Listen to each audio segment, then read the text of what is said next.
Hello students, welcome back. तो चलिए आज हम लोग कंटिन्यू करते हैं हमारा टॉपिक जो कि हम चल रहा था transportation in human. As you know हम लोग क्लास 10th बायोलॉजी का first chapter life process study कर रहे थे। लाइफ प्रोसेस में हमने सबसे पहले लाइफ प्रोसेस होता क्या है वो बात की थी कि वो सारे बेसिक फंक्शंस जो किसी भी ऑर्गेनिज्म के लाइफ को मेंटेन करने के लिए नेसेसरी हैं, इसेंशियल हैं, वो क्या कहलाते हैं? लाइफ प्रोसेसेज कहलाते हैं। जिनमें कि हमने देखा कि 4 important life processes, fundamental life processes हैं। First is nutrition, second is respiration, third is transportation and fourth is excretion. तो जिसमें कि हम लोग न्यूट्रिशन, रिस्पायरेशन कंटिन्यू कर चुके थे, खत्म कर चुके थे, और अब हम कंटिन्यू कर रहे थे ट्रांसपोर्टेशन। तो ट्रांसपोर्टेशन सब में नेसेसरी था, even in unicellular, in multicellular, सब में। ट्रांसपोर्टेशन मतलब क्या? Movement of substances from one position to the other. तो ट्रांसपोर्टेशन स्टडी करने के दौरान हमने सबसे पहले स्टडी किया कि यूनिसेलुलर एनिमल्स में ट्रांसपोर्टेशन के लिए किसी सिस्टम की जरूरत नहीं है, बॉडी वॉल्यूम बहुत छोटा है, तो डिफ्यूजन और ऑस्मोसिस से ही काम हो जाएगा। फिर उसके बाद प्लांट में हमने देखा, तो प्लांट में ट्रांसपोर्टेशन के लिए 2 ट्रांसपोर्टिंग चैनल था, जाइलम और फ्लोएम। जाइलम क्या करता था? वाटर मिनरल्स ट्रांसपोर्ट करता था, और फ्लोएम क्या करता था? प्रिपेयर्ड फूड या सिंथेसाइज्ड फूड जो होता है, आपको पता है प्लांट अपना फूड खुद से बनाता है, तो जो सिंथेसाइज्ड फूड है और जो केमिकल्स है उसको फ्लोएम के द्वारा ट्रांसपोर्ट किया जाता था। फिर हमने ह्यूमन में ट्रांसपोर्टेशन स्टार्ट किया कि ह्यूमन में ट्रांसपोर्टेशन कैसे होता है। तो आपको पता है कि हमारे बॉडी में ट्रांसपोर्टेशन को परफॉर्म करने के लिए एक स्पेशलाइज्ड ऑर्गन सिस्टम लगा हुआ है, जिसे हम कहते हैं human circulatory system. Human circulatory system में आपने देखा कि वो 3 चीजों का बना होता है, blood vessels and human heart. तो सबसे पहले हमने ब्लड देख लिया। ब्लड क्या है? रेड कलर का एक फ्लूइड कनेक्टिव टिश्यू जो बॉडी के अलग अलग पार्ट्स को एक दूसरे से कनेक्ट करता है और सब्सटेंसेज को एक जगह से दूसरे जगह मूव करता है, ले जाने का काम करता है। फिर हमने ब्लड वेसल्स देखा। ब्लड वेसल्स वो चैनल्स थे जिनसे होकर ब्लड फ्लो करता था। 3 तरह के blood vessels, arteries, veins and capillaries. ये सारी बातें हम क्लियर कर चुके थे। आज हम लोग को कंटिन्यू करना है हार्ट। तो हार्ट जैसे कि इंग्लिश में हुआ हार्ट, हिंदी में हृदय, उर्दू में दिल, जो भी बोलो, तो हार्ट। ठीक है, तो शुरू करते हैं आज हम लोग आज का टॉपिक। आई होप आप सभी आदमी हेल्दी होंगे, घर में होंगे। तो चलिए शुरू करते हैं ह्यूमन हार्ट। सबसे पहली बात, हार्ट क्या है? तो हार्ट एक हॉलो मस्कुलर पंपिंग ऑर्गन है जो हमारे बॉडी में ब्लड पंप करने का काम करता है। क्या बोला मैंने? हार्ट एक मस्कुलर मतलब मसल का बना हुआ, हॉलो मतलब खाली जगह है अंदर में, पूरी तरह से वो सॉलिड नहीं है, अंदर में खाली जगह है। हॉलो मस्कुलर पंपिंग ऑर्गन, यानी पंपिंग यानी कुछ पंप करने का काम करता है। और क्या पंप करेगा? ये ब्लड पंप करेगा। तो देखिए आपके नोट में सबसे पहला डेफिनेशन लिखा हुआ है हार्ट का कि heart is a hollow muscular pumping organ which pumps blood around our body. Okay, and the second point, heart. तो हार्ट क्या है ये समझ में आ गया। अब सेकंड क्वेश्चन है कि हार्ट होता कहां है? तो हार्ट हमारे थोरैक कैविटी या चेस्ट कैविटी में मौजूद होता है, in the lower part of thoracic cavity और चेस्ट कैविटी।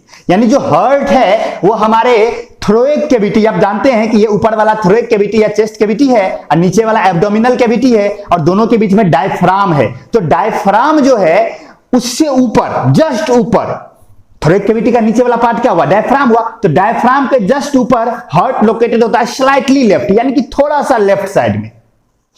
जब आप रिस्पायरेटरी सिस्टम पढ़ रहे थे ह्यूमन का, तो मैंने बात की थी कि 2 लंग्स होते हैं ह्यूमन बॉडी में, right lung and left lung. और मैंने कहा था कि राइट लंग में 3 लोब होते हैं और लेफ्ट लंग में 2 ही लोब होते हैं। कहने का मतलब यह है कि लेफ्ट लंग थोड़ा सा छोटा होता है, और मैंने आंसर दिया था उसका कि क्यों छोटा होता है, क्योंकि वहां हार्ट होता है, हार्ट लोकेटेड होता है। तो हार्ट हमारे थोरैक कैविटी या चेस्ट कैविटी के लोअर पार्ट में मौजूद है, स्लाइटली लेफ्ट, थोड़ा सा बाईं ओर, इस तरफ।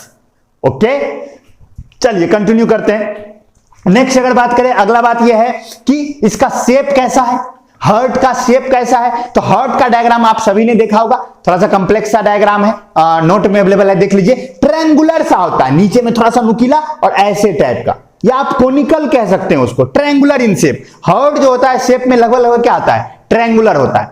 तो heart is nearly triangular in shape में ट्रायंगुलर। ठीक, साइज की बात करें कितना बड़ा होता है, तो ऐसा माना जाता है कि किसी भी इंसान का जो हार्ट होता है वो उसके बंद मुट्ठी के बराबर होता है, size of one's fist. Fist मतलब मुट्ठी, जैसे ये मेरा मुट्ठी है, जैसे ये मेरा मुट्ठी है, देखिए तो मेरा मुट्ठी इतना बड़ा है तो मेरा हार्ट इतना बड़ा होगा। तो किसी भी व्यक्ति का जो हार्ट होता है उसके बंद मुट्ठी के साइज का होता है। शेप कैसा होता है? नियरली ट्रायंगुलर, और साइज कितना बड़ा? उसके द्वारा बंद मुट्ठी के द्वारा। ऐसे देखिए, अंगूठा को अंदर बंद कीजिए और ऐसे बंद कीजिए, इतना बड़ा जनरली हार्ट होता है। अब बात करें कि हार्ट का, अगर अब स्ट्रक्चर की तरफ चले हम लोग कि हार्ट कैसा होता है, उसका अब स्ट्रक्चर पे ही बात करेंगे। हार्ट क्या है ये समझ में आ गया, कहां है ये समझ में आ गया, उसका शेप क्या है, साइज क्या है समझ में आ गया।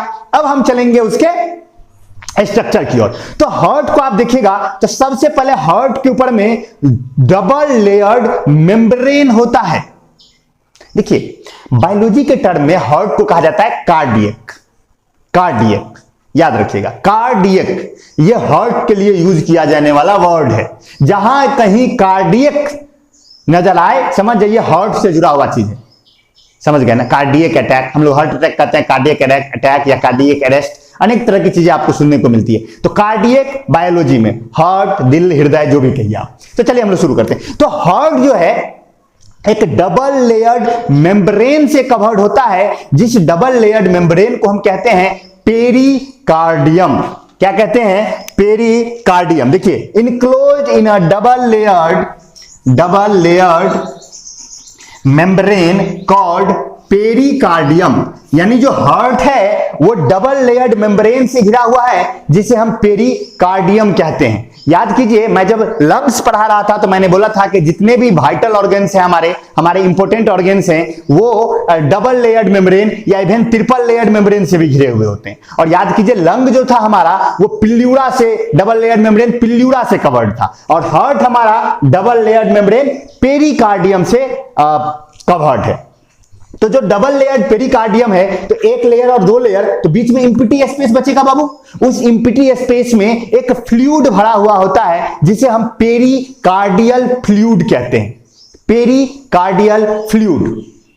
दो बातें मैंने बोली, हार्ट एक डबल लेयर्ड मेम्ब्रेन से घिरा हुआ है जिसे पेरिकार्डियम कहते हैं, और उन दोनों लेयर के बीच में जो इम्पिटी स्पेस होता है, खाली जगह होता है, उसमें एक फ्लूइड भरा होता है जिसे हम पेरिकार्डियल फ्लूइड कहते हैं। आई होप समझ में आ गया होगा आपको। ओके ठीक है। अब ये फ्लूइड करता क्या है? देखिए ये फ्लूइड हार्ट को मैकेनिकल शॉक्स से बचाता है। याद कीजिए जैसे लंग्स में था कि मान लीजिए कि अगर चोट उठ लगा, हार्ट पे कोई जर्क आया, तो वो जर्क क्या होगा? फ्लूइड की ये खासियत होती है कि वो जर्क को एक जगह नहीं लगने देता, उसको डिस्ट्रीब्यूट कर देता है। तब ना हम अपने साइकिल के में ट्यूब लगाते हैं कि अगर साइकिल में हवा ना हो ट्यूब में, तो रिम टूटने का खतरा ज्यादा रहता है ना। साइकिल में अगर ट्यूब में हवा ना हो तो बताइए रिम टूटेगा कि बच जाएगा? रिम खट से टूट जाता है। हवा कम रहता है तो रिम टूट जाता है। क्या रीजन है इसका? क्योंकि हवा जो होता है वो फ्लूइड है, कोई भी लिक्विड कोई भी गैस फ्लूइड है, तो उसमें अगर कोई प्रेशर एग्जर्ट होता है तो आप कीजिए, याद कीजिए पास्कल लॉ। पास्कल लॉ क्या कहता है कि लिक्विड के किसी भी एक पोर्शन में अगर कोई प्रेशर एग्जर्ट होता है तो प्रेशर सिर्फ वहीं नहीं रहता है, पूरे फ्लूइड वॉल्यूम में डिस्ट्रीब्यूट हो जाता है। तो वही काम करता है। तो ये भी जो प्लूरल फ्लूइड है वो हार्ट को प्रोटेक्ट करता है फ्रॉम मैकेनिकल शॉक्स। ठीक है, तो देखिए आपके नोट में लिखा हुआ है कि it is enclose in a double layered membrane called pericardium. The space between the two layer of pericardium is filled with pericardial fluid. ठीक है, अब हार्ट किस चीज का बना होता है? तो देखिए याद कीजिए क्लास 9th में मस्कुलर टिश्यू पढ़ते हुए आपने पढ़ा था कि 3 तरह के टिश्यूज आपकी बॉडी के अंदर हैं। फर्स्ट स्केलेटल टिश्यू, या जिसे आप वॉलेंट्री मसल्स भी कहते थे, voluntary muscle fibre, involuntary muscle fibres and cardiac muscle fibres. याद होगा आपको, स्केलेटल, नॉन स्केलेटल और कार्डियक। तो हार्ट जो है वो कार्डियक मसल फाइबर्स का बना होता है, कार्डियक मसल्स का बना होता है। कार्डियक मसल्स एक स्पेशल टाइप का मसल है हमारी बॉडी के अंदर। याद कीजिए, अगर आपको याद हो तो जो स्केलेटल मसल्स था, वो स्केलेटल मसल्स क्या था? ब्रेन के कंट्रोल में था।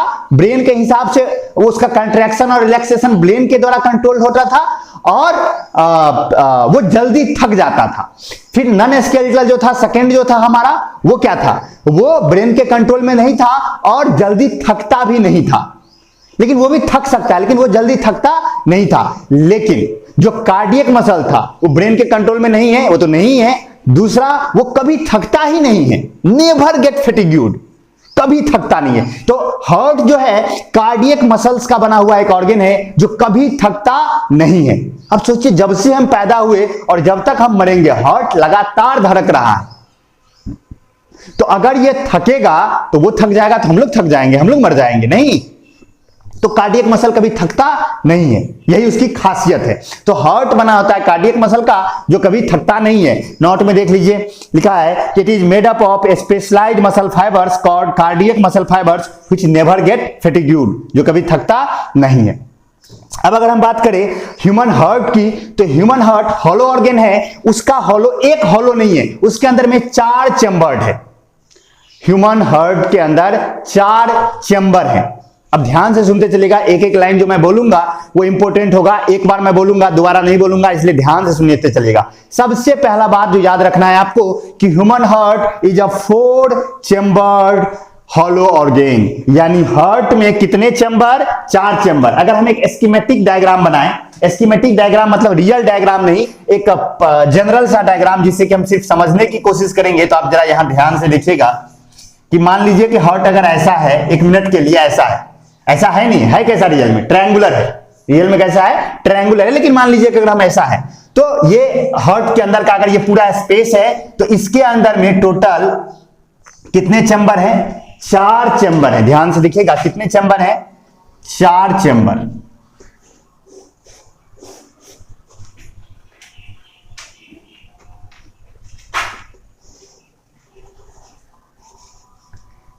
ये स्कीमेटिक डायग्राम है, रियल डायग्राम नहीं है, लेकिन ये समझने में बड़ा आसानी होगा आपसे। आपको ध्यान से देखिएगा,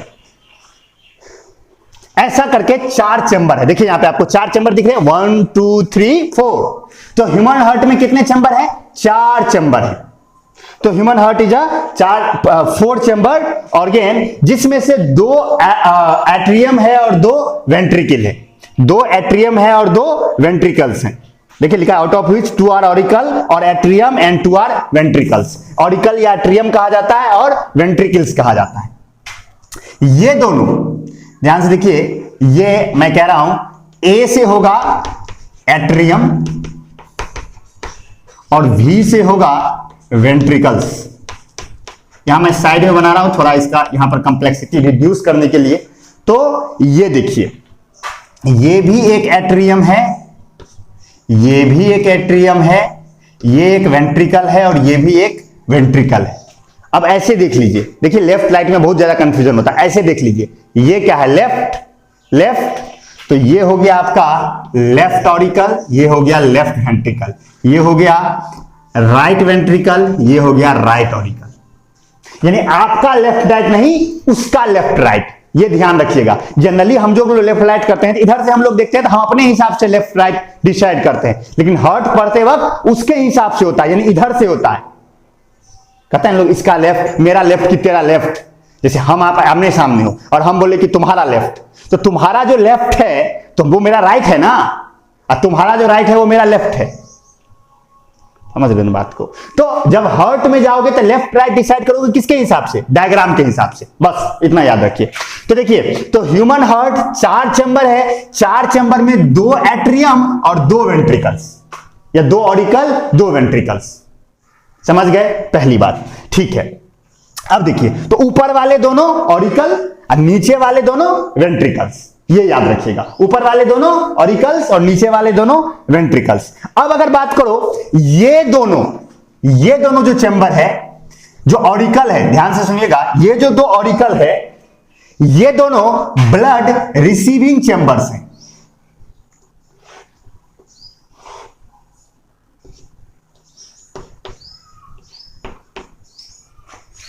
ये दोनों ब्लड रिसीविंग चेंबर्स हैं। ध्यान से देखिएगा,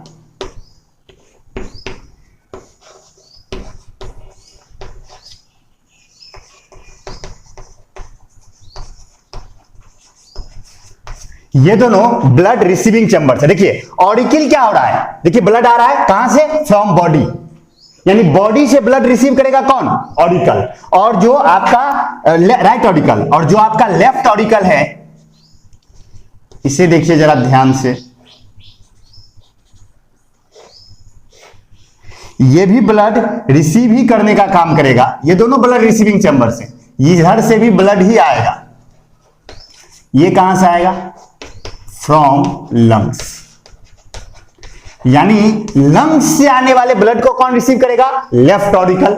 और बॉडी से आने वाले ब्लड को कौन रिसीव करेगा? Right auricle. तो ये दोनों क्या हो गए? ब्लड रिसीविंग चैम्बर्स हो गए ना। तो जो दोनों एट्रियम होते हैं वो क्या होते हैं? वो दोनों ब्लड रिसीविंग चैम्बर्स होते हैं। अच्छा एक बात बताइए, जो बॉडी से जो आएगा, बॉडी से जो आएगा वो कौन लेके आएगा? Vena cava. Vena cava, vena cava, vena cava लेके आता है। और एक बात बताइए, लंग्स से कौन लेके आएगा? तो आप आर्टरी पढ़ते वक्त और वेन पढ़ते वक्त आप समझ चुके हैं, पल्मोनरी वेन। याद होगा ना, पल्मोनरी वेन। सारे के सारे वेन क्या करते हैं?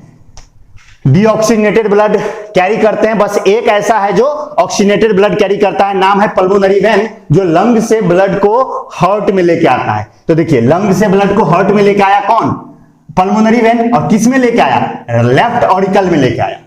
तो देखिए यहां पर तो मैंने कहा कि दोनों एट्रियम ब्लड रिसीविंग चैम्बर्स हैं। जो राइट एट्रियम है वो बॉडी से ब्लड रिसीव करता है वेना केवा के थ्रू, और जो लेफ्ट ऑरिकल है या लेफ्ट एट्रियम है वो ब्लड रिसीव करता है लंग्स से पल्मोनरी वेन के थ्रू। ब्लड रिसीव हो गया, ब्लड रिसीव। और ये दोनों जो है राइट वेंट्रिकल और लेफ्ट वेंट्रिकल, ये पंपिंग चैम्बर्स हैं। यानी ये ब्लड पंप करने का काम करते हैं। क्या करते हैं? ब्लड पंप करने का काम करते हैं। ठीक है, कैसे पंप करेंगे? तो यहां देखिए कहां कहां पंप करेंगे, ये सुनते हैं। ये हुआ और ये हुआ। एक स्कीमेटिक डायग्राम है, आई होप आपको आइडिया अच्छा आएगा। रियल डायग्राम बनाएंगे तो उसमें थोड़ा उतना चित्रकार तो है नहीं हम। तो यहां से देखिए ब्लड निकल रहा है बाहर टू लंग्स। यानी ध्यान से देखिए, यानी जो राइट वेंट्रिकल है उससे ब्लड देखिए बाहर जा रहा है, किधर की ओर? लंग्स की ओर। और एक बात बताओ, लंग्स की ओर ब्लड कौन ले जाता है?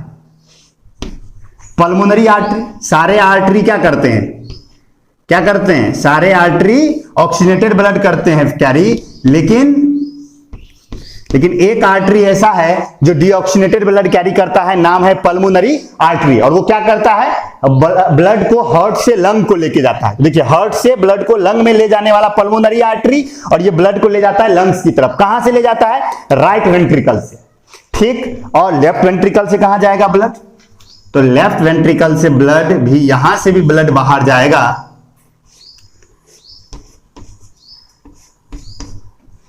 यहां से भी ब्लड बाहर ही जाएगा, और ये ब्लड जाएगा कहां? बॉडी में, टू बॉडी। बॉडी में चल जाएगा, और ये जो लेके जाएगा वो कहलाएगा एओर्टा। एओर्टा। ध्यान से देखिए, अब ये पूरा मैंने रिसीविंग और पंपिंग का एक डायग्राम सा बनाया है। हार्ट 4 चैम्बर का, ऊपर वाले दोनों एट्रियम, नीचे वाले दोनों वेंट्रिकल। राइट लेफ्ट कैसे डिसाइड करना है समझ में आ गया? हार्ट के हिसाब से देखेंगे। जो राइट एट्रियम है वो बॉडी से ब्लड रिसीव करता है थ्रू वेना केवा। जो लेफ्ट ऑरिकल है वो लंग से ब्लड रिसीव करता है थ्रू पल्मोनरी वेन। ठीक है, और एक बात बताइए, ये जो ब्लड होगा, ये जो ब्लड होगा, क्या वो ब्लड ऑक्सीजनेटेड होगा? बिल्कुल, ये ब्लड क्या होगा? ऑक्सीजनेटेड होगा। और ये ब्लड जो होगा वो क्या होगा? डीऑक्सीजनेटेड होगा। ध्यान से देखिएगा, थोड़ा सा डायग्राम टफ होता जा रहा है। ये ब्लड क्या होगा? डीऑक्सीजनेटेड होगा। और ये ब्लड क्या होगा? ऑक्सीजनेटेड होगा। तो ये हार्ट का पूरा डायग्राम आपको ब्लड पंप, रिसीविंग और पंपिंग का एक ओवरव्यू सा मिला होगा कि जो राइट एट्रियम है वो डीऑक्सीनेटेड ब्लड रिसीव करता है बॉडी से थ्रू वेना केवा। फिर वो ब्लड जाता है राइट वेंट्रिकल में, जहां से उस ब्लड को भेजा जाता है लंग की ओर ऑक्सीजनेटेड होने के लिए, क्योंकि लंग में ही ऑक्सीजनेटेड, डीऑक्सीनेटेड से ऑक्सीजनेटेड होगा। लंग को भेजा जाता है through pulmonary artery. Deoxygenated blood जा रहा है लंग्स को, लंग्स में गया, फिर वो लंग्स में ऑक्सीजनेटेड हो गया, और वहां से वो ब्लड वापस आया हार्ट में। किस में आया? लेफ्ट एट्रियम में आया through pulmonary when, oxygenated blood हो चुका है, लंग्स से आया, फिर वो लेफ्ट एट्रियम से फिर लेफ्ट वेंट्रिकल में गया और लेफ्ट वेंट्रिकल से वो ऑक्सीजनेटेड ब्लड बॉडी में चला गया थ्रू एओर्टा। बस ये एक हार्ट के अंदर ब्लड का एक कैसे पंप होता है वो आपको ओवरव्यू सा समझ में आया होगा। अब अगर हम बात करें कुछ जो और कुछ बातें हैं जो हमें समझनी है, चैम्बर तो हमें समझ में आ गया, ब्लड कैसे पंप होता है ये समझ में आ गया। अब अगर बात करें तो जो एट्रियम है और जो वेंट्रिकल्स है, इनमें अगर बेसिक डिफरेंस देखें तो बेसिक डिफरेंस यही है कि एट्रियम ब्लड रिसीव करता है और वेंट्रिकल्स ब्लड पंप करता है। तो एक बात बताइए, जिसको पंप करना है उसका वाल मोटा होना चाहिए तब ना जोर से पंप करेगा, और जिसको रिसीव करना है वो पतला भी रहेगा तो चलेगा। तो एट्रियम के जो वाल्स होते हैं वो पतले होते हैं, थिनर वाल्स होते हैं, इसके जो वाल होते हैं वो थिनर होते हैं, और जो वेंट्रिकल्स के वाल होते हैं वो मोटे होते हैं। और एक बात बताइए, सबसे मोटे वाल किसके होंगे? लेफ्ट वेंट्रिकल के, क्योंकि इसको ब्लड को पंप करके पूरे बॉडी में पहुंचाना है। तो एक पॉइंट ये याद रखने की है कि लेफ्ट वेंट्रिकल हैज थिकेस्ट वाल, लेफ्ट वेंट्रिकल के पास का जो वाल होता है वो सबसे मोटा होता है। नोट में लिखा हुआ है, कोई दिक्कत नहीं है, याद रखिएगा लेकिन ये बात। ओके, अगर बात करें तो ये समझ में आ गया। अब देखिए जो हार्ट है, अब देखिए हार्ट को बीच बीच दो पार्ट में बांटा गया है, राइट एंड लेफ्ट बांटा गया ना। और ये जो बीच में बांटने वाला वाल है जो हार्ट को दो पार्ट्स में बांट रहा है, ये कहलाता है सेप्टम। ये कहलाता है सेप्टम। सेप्टम। तो ये जो राइट और लेफ्ट, हार्ट के टोटल चैम्बर को राइट और लेफ्ट में बांटने वाला जो है वो कहलाता है सेप्टम। समझ गए? सेप्टम का भी दो पार्ट में बांटा गया है। जो ऊपर वाला है, जो ये सेप्टम है, जो दोनों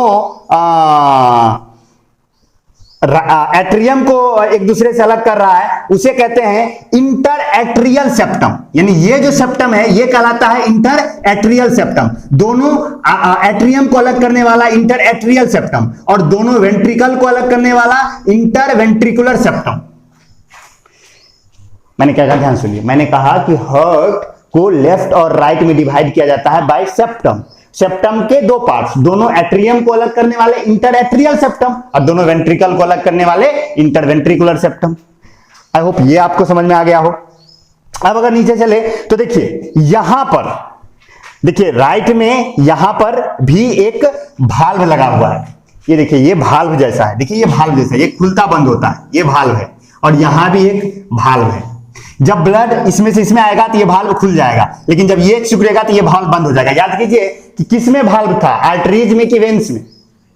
वेन्स में। आपको पता होगा कि आर्टरीज नहीं, वेन्स में जो है भाल्व था जो बैक फ्लो ऑफ ब्लड को प्रिवेंट करता था। तो यहां भी बैक फ्लो ऑफ ब्लड को प्रिवेंट करेगा ये दोनों।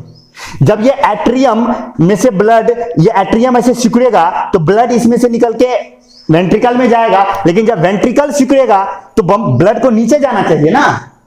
नहीं समझे बात? ब्लड को इस एरोटा और पल्मोनरी आर्टरी में आना चाहिए, लेकिन अगर ये भाल्व ना हो तो ब्लड वापस ऊपर भाग जाएगा, यानी कि ऊपर वाले चैम्बर में चला जाएगा, एट्रियम और दोनों एट्रियम में चल जाएगा। तो उसको रोकने के लिए क्या किया जाता है?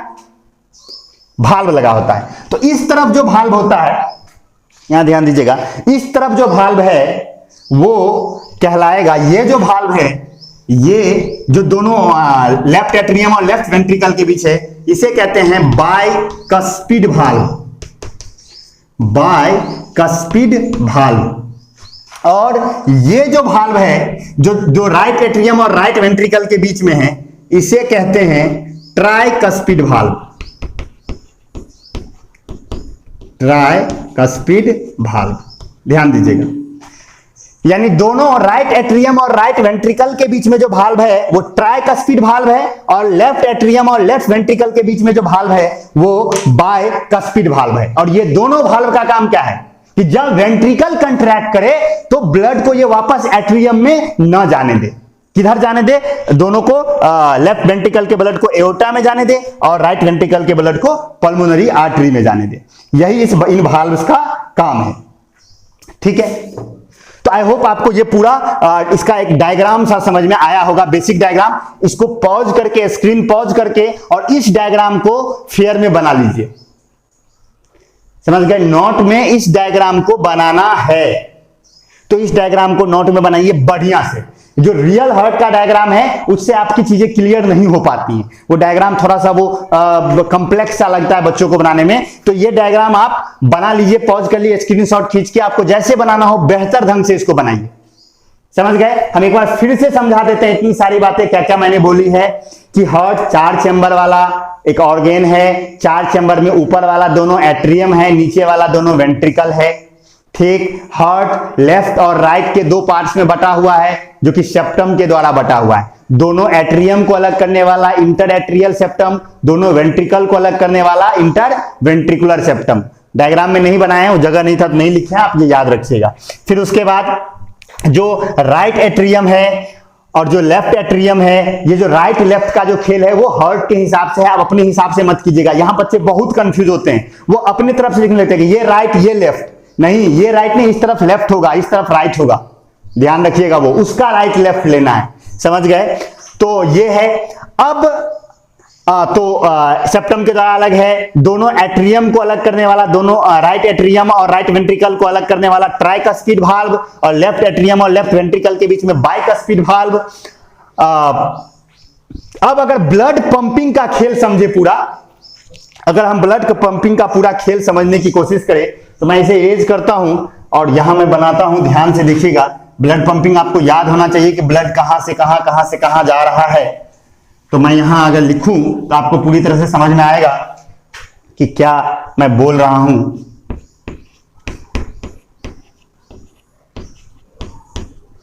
देखिए, मैं अब ब्लड फ्लो का एक चार्ट बनाता हूं जो आप देखिएगा। चलिए देखिए, सबसे पहले ब्लड जो है, ब्लड फ्लो का चार्ट, ब्लड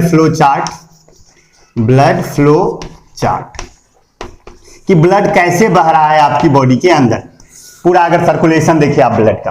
तो सबसे पहले क्या है? बॉडी है, बॉडी। ठीक, बॉडी से ब्लड आ रहा है कहां? हार्ट में, हार्ट में नहीं, राइट एट्रियम में, राइट एट्रियम में ब्लड आया सबसे पहले। फिर राइट एट्रियम से ब्लड गया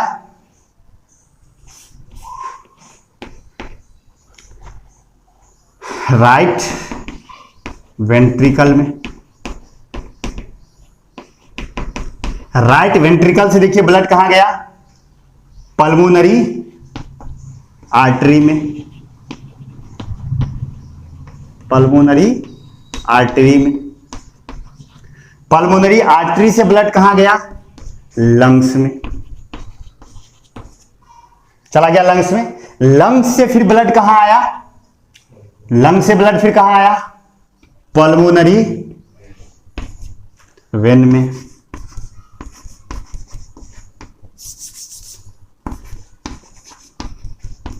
पल्मोनरी वेन में आया। पल्मोनरी वेन से ब्लड कहां आया? पल्मोनरी वेन से ब्लड आया लेफ्ट एट्रियम में, लेफ्ट एट्रियम में। और लेफ्ट एट्रियम से ब्लड कहां आया? लेफ्ट वेंट्रिकल में। और लेफ्ट वेंट्रिकल से ब्लड कहां गया? एओर्टा में। और एओर्टा से ब्लड कहां गया? बॉडी में। ये ब्लड फ्लो का चार्ट है। देखिए, बॉडी से ब्लड राइट एट्रियम थ्रू, यहां अगर देखें, अगर आप यहां चाहो तो यहां बीच में एक और इंड्यूस कर सकते हो। चलिए ठीक है, वेना केवा, वेना केवा, चलो ये भी मान लेते हैं। तो बॉडी से ब्लड सबसे पहले वेना केवा में, वेना केवा से राइट एट्रियम, राइट एट्रियम से, देखिए बॉडी से blood vena cava, vena cava से राइट एट्रियम, राइट एट्रियम से राइट वेंट्रिकल, राइट वेंट्रिकल से पल्मोनरी आर्टरी, पल्मोनरी आर्टरी से लंग्स, लंग्स से फिर पल्मोनरी वेन, पल्मोनरी वेन से फिर लेफ्ट एट्रियम, लेफ्ट एट्रियम से फिर लेफ्ट वेंट्रिकल, लेफ्ट वेंट्रिकल से फिर एओर्टा, एओर्टा से फिर से बॉडी। तो ब्लड का ये पूरा साइकिल हो गया। अब अगर इस साइकिल को आप ध्यान से देखें तो देखिए जरा इस चार्ट में, तो यहां से यहां के बीच में, इस चार्ट को आप देखिए जरा ध्यान से, इस चार्ट को, ये चार्ट यहां से यहां तक, इस तरफ 2 पार्ट में बट सकता है। इस पार्ट में अगर देखें आप तो डीऑक्सीजनेटेड ब्लड फ्लो कर रहा है, डीऑक्सीजनेटेड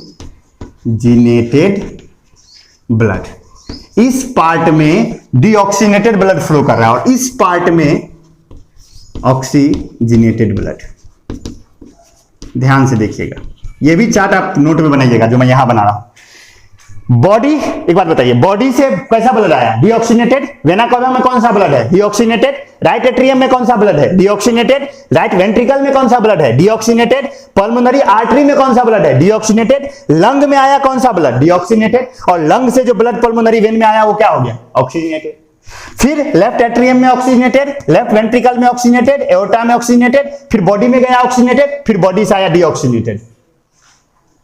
और अगर ध्यान से देखिए आप इसको, इस डायग्राम को ध्यान से देखिए तो जो राइट पार्ट है हार्ट का उसमें डीऑक्सीजनेटेड ब्लड है और जो लेफ्ट पार्ट है उसमें ऑक्सीजनेटेड ब्लड है। देखिए डीऑक्सीजनेटेड, डीऑक्सीजनेटेड, डीऑक्सीजनेटेड, डीऑक्सीजनेटेड गया, ऑक्सीजनेटेड, ऑक्सीजनेटेड, ऑक्सीजनेटेड, ऑक्सीजनेटेड। यानी जो लेफ्ट पोर्शन है हार्ट का उस साइड ऑक्सीजनेटेड ब्लड फ्लो कर रहा है और जो लेफ्ट है उसमें डीऑक्सीजनेटेड। तो एक तरह से आप ये कह सकते हैं ना कि जो हार्ट का जो सेप्टम है बीच वाला, जो कि हार्ट को लेफ्ट और राइट में बांट रहा है, वो क्या कर रहा है? वो ऑक्सीजनेटेड और डीऑक्सीजनेटेड ब्लड को मिक्स होने से बचा रहा है। नहीं तो हार्ट का जो सेप्टम होता है, वो सेप्टम का क्या मतलब? What is the significance of septum? तो septum separates the deoxygenated blood from oxygenated blood. Okay, I hope आपको ये समझ में आया होगा। तो मैं जरा नोट्स आपको बता दूं कि नोट में क्या क्या बातें हैं। देखिए पढ़ के सुना देता हूं, समझ में तो आ ही गया होगा, एक बार सुन लीजिए आप ध्यान से, मैं धीरे धीरे पढ़ता हूं, आप भी अपनी कॉपी में पढ़िए। देखिए लिखा हुआ है कि right atrium receive deoxygenated blood from upper and lower part of the body through superior and inferior vena cava respectively. देखिए यहां 2 वर्ड्स नहीं आए कि जो राइट एट्रियम है वो ब्लड रिसीव करता है सुपीरियर और इंफीरियर वेना केवा से। अब कहेगा सर सुपीरियर वेना केवा क्या है और इंफीरियर वेना केवा क्या है? Superior vena cava upper part से ब्लड हार्ट में लाता है। अपर पार्ट कहने का मतलब हुआ ब्रेन उरेन से, और जो इंफीरियर वेना केवा है वो लोअर पार्ट से लाता है। तो 2 वेना केवा हो गए, सुपीरियर वेना केवा और इंफीरियर वेना केवा। सुपीरियर वेना केवा बॉडी के अपर पार्ट से blood, deoxygenated blood right atrium में लाके देगा, और इंफीरियर वेना केवा लोअर पार्ट से। ठीक, ये समझ में आ गया। The blood from right atrium is passed to right ventricle through tricuspid valve। यानी राइट एट्रियम से राइट वेंट्रिकल में ब्लड जाएगा ट्राइकस्पिड भाल्व से होके। बिल्कुल सही बात है, आ गया। Now this deoxygenated blood is sent to lung through pulmonary artery where it get oxygenated due to gaseous exchange। यानी ये जो deoxygenated blood है अब लंग को भेजा जाएगा थ्रू पल्मोनरी आर्टरी, जिससे कि वो क्या हो सके? ऑक्सीजनेटेड हो सके। कैसे? गैसियस एक्सचेंज से, जो कि हम रिस्पायरेशन में देखे एल्वियोलाई में सारा खेल होता है। कार्बन डाइऑक्साइड ब्लड एयर में डाल दिया जाता है और ऑक्सीजन वहां से ब्लड में डाला जाता है। ठीक, now this oxygenated blood returns in left atrium to heart through pulmonary vein. यानी कि वो ऑक्सीजनेटेड ब्लड फिर से हार्ट में लौट के आएगा थ्रू पल्मोनरी वेन। ठीक, the blood from left atrium is pass to left ventricle through bicuspid valve. यानी लेफ्ट एट्रियम से ब्लड लेफ्ट वेंट्रिकल में जाएगा किससे होकर? बाइकस्पिड भाल्व से होकर। Now this oxygenated blood is pumped into aorta from here blood get distributed in each part of the body. यानी कि ये ब्लड जो है लेफ्ट वेंट्रिकल वाला वो एओर्टा में जाएगा और वहां से वो बॉडी के हर एक पार्ट में चला जाएगा। ठीक है, ये सारा ब्लड का फ्लो चार्ट हो गया जो कि हमने यहां भी बनाया। इसको भी डायग्राम बना लीजिए, ये भी डायग्राम बना लीजिए, आपको दोनों नोट में डायग्राम बनाना है। चलिए ठीक है, तो नोट में दोनों डायग्राम बनाना है तो आप डायग्राम देख लीजिए दोनों और स्क्रीनशॉट ले लीजिए और बना लीजिएगा। ओके ठीक है, तो अब आगे बढ़ते हैं हम लोग। अब देखिए बात यहां पर करते हैं। अब मैंने कहा, ध्यान से सुनिएगा, एट्रियम के जो वाल होंगे वो पतले पतले वाल होंगे, वेंट्रिकल के वाल कंपैरेटिवली मोटे होंगे, और सबसे मोटा वाल लेफ्ट वेंट्रिकल का होगा क्योंकि वहां से ब्लड को ज्यादा प्रेशर पे पंप करना है पूरे बॉडी में, इसीलिए। ओके, राइट वेंट्रिकल को तो लंग तक पहुंचाना है, हार्ट के बगल में ही तो लंग है, तो इतना मोटा वो नहीं भी रहेगा तो चलेगा। ओके ठीक है, अब आगे बढ़ते हैं। इसके बाद हाँ ठीक है। तो अब हाँ, लेफ्ट वेंट्रिकल सबसे छोटा चैम्बर है। अब अगर चैम्बर की बात करें तो एट्रियम बड़े चैम्बर्स होते हैं, वेंट्रिकल्स छोटे चैम्बर्स होते हैं, और सबसे छोटा चैम्बर कौन सा है? Left ventricle. लेफ्ट वेंट्रिकल, अगर कोई पूछे हार्ट का स्मॉलेस्ट चैम्बर कौन सा है, तो आप कहोगे लेफ्ट वेंट्रिकल। अब देखिए होता क्या है, अब ब्लड देखिए पंपिंग का खेल कैसे होता है। एट्रियम और वेंट्रिकल बारी बारी से रिदमिकली कंट्रैक्ट करती है। देखिए सबसे पहले एट्रियम कंट्रैक्ट करेगा तो दोनों भाल्व खुल जाएंगी, बाइकस्पिड और ट्राइकस्पिड। इधर बाइकस्पिड, इधर बाइकस्पिड, इधर ट्राइकस्पिड, दोनों भाल्व से ब्लड वेंट्रिकल में चला जाएगा। और अब एक बार एट्रियम कर गया, तब तक वेंट्रिकल रिलैक्स था, अब वेंट्रिकल कंट्रैक्ट करेगा तो एट्रियम रिलैक्स करेगा। तो जब वेंट्रिकल कंट्रैक्ट करेगा तो जो ही ये कंट्रैक्ट करेगा तो ब्लड ऊपर की ओर जो पुश करेगा तो दोनों भाल्व बंद हो जाएंगे, और ब्लड इधर से यानी ये राइट पार्ट वाला में से निकल के पल्मोनरी आर्टरी से होते हुए लंग में चला जाएगा, और इधर से होते हुए एओर्टा में जाएगा, एओर्टा से पूरे बॉडी में चल जाएगा। समझ गए? फिर जब ये ऐसे कंट्रैक्ट करेगा तब तक में एट्रियम रिलैक्स करेगा, तो एट्रियम में फिर से बॉडी से आ करके ब्लड भरेगा। राइट एट्रियम में डीऑक्सीनेटेड ब्लड भरेगा और लेफ्ट एट्रियम में ऑक्सीनेटेड ब्लड लंग से आके भरेगा। फिर वेंट्रिकल, अब वेंट्रिकल कंट्रैक्ट कर गया, अब फिर एट्रियम कंट्रैक्ट करेगा। फिर जब एट्रियम कंट्रैक्ट करेगा तो वेंट्रिकल रिलैक्स करेगा, और फिर वो बाइकस्पिड ट्राइकस्पिड वाल्व से नीचे चल जाएगा। फिर ये पंप करेगा, फिर वाल्व बंद होगा, फिर बाहर चल जाएगा। इस तरह से ये लगातार साइकिल चलता रहेगा। समझ गए? तो जो एट्रियम और वेंट्रिकल है, तो देखिए लिखा हुआ है कि the atria and ventricles of heart contract and relax rhythmically one by one and heart perform its function. यानी कि एट्रियम और वेंट्रिकल बारी बारी से कंट्रैक्ट रिलैक्स करता है रिदमिक रूप से, और हार्ट अपना फंक्शन करता है। अच्छा, और बात करें तो एओर्टा हमारे बॉडी का सबसे बड़ा आर्टरी है, लार्जेस्ट आर्टरी एओर्टा, और largest when vena cava, largest when vena cava और लार्जेस्ट आर्टरी एओर्टा। समझ गए? तो ये हमारे हार्ट का पूरा फंक्शन था। आई होप आपको हार्ट का पूरा फंक्शन समझ में आया। तो अब इसके बाद हमें देखना है डबल सर्कुलेशन, फिर थोड़ा सा heart beat, pulse, blood pressure, ये सब, और लिम्फेटिक सिस्टम। ये दो चीजें हमारी बची हुई है, जो कि हम लोग नेक्स्ट लेक्चर में कवर करेंगे। तो हार्ट का आज पूरा फंक्शनिंग आपको शायद समझ में आ गया होगा। आई होप कोई भी डाउट हो तो फील फ्री, तुरंत आराम से तुरंत कॉल कीजिए, या जो व्हाट्सएप है या टेलीग्राम जैसे भी होता है पूछिए, या कमेंट सेक्शन में टाइप कीजिए, नोट देख लीजिए, और ये दोनों डायग्राम बना ही लीजिए पक्का। ये जो दोनों डायग्राम है वो बना ही लीजिए। ये डायग्राम तो फिर डबल सर्कुलेशन जब हम पढ़ेंगे तो वहां भी हमें काम आएगा। नेक्स्ट लेक्चर में देखेंगे डबल सर्कुलेशन भी हम इसी डायग्राम से समझाएंगे, तो ये डायग्राम आपको यहां भी काम करेगा। ये डायग्राम सबसे लास्ट में बनाइएगा, और ये डायग्राम सबसे लास्ट में बनाइएगा। जो आज का नोट होगा, आज का जो नोट आएगा उसमें सबसे लास्ट में ये डायग्राम बनाइएगा, इसी के ऊपर हम डबल सर्कुलेशन पढ़ाएंगे। तो ऐसे बनाइएगा आप कि इस डायग्राम के बाद जस्ट कॉपी में डबल सर्कुलेशन आए, और ये डायग्राम आप कहीं भी बना सकते हैं ऊपर स्ट्रक्चर, जहां से पेरिकार्डियम के बाद या पेरिकार्डियल फ्लूइड के बाद इसको बना लीजिए। समझ गए ना? कैसे भी जैसे भी बनाना है, लेकिन ये डायग्राम लास्ट में रहना चाहिए, जिससे कि मैं डबल सर्कुलेशन भी इससे समझा सकूं। तो आई होप आपको इतना तो समझ में आ गया होगा, बेहतर लगा होगा। तो अब हम लोग मिलते हैं नेक्स्ट लेक्चर में, जिसमें कि हम ट्रांसपोर्टेशन को खत्म करेंगे। उसके बाद एक्सक्रीशन है, थोड़ा सा छोटा सा टॉपिक। एक्सक्रीशन खत्म होने के बाद हमारा एक मेजर सा टॉपिक लाइफ प्रोसेस समाप्त हो जाएगा। आई होप आपको पूरा समझ में आया होगा। ओके बाबू, see you soon, bye bye, take care.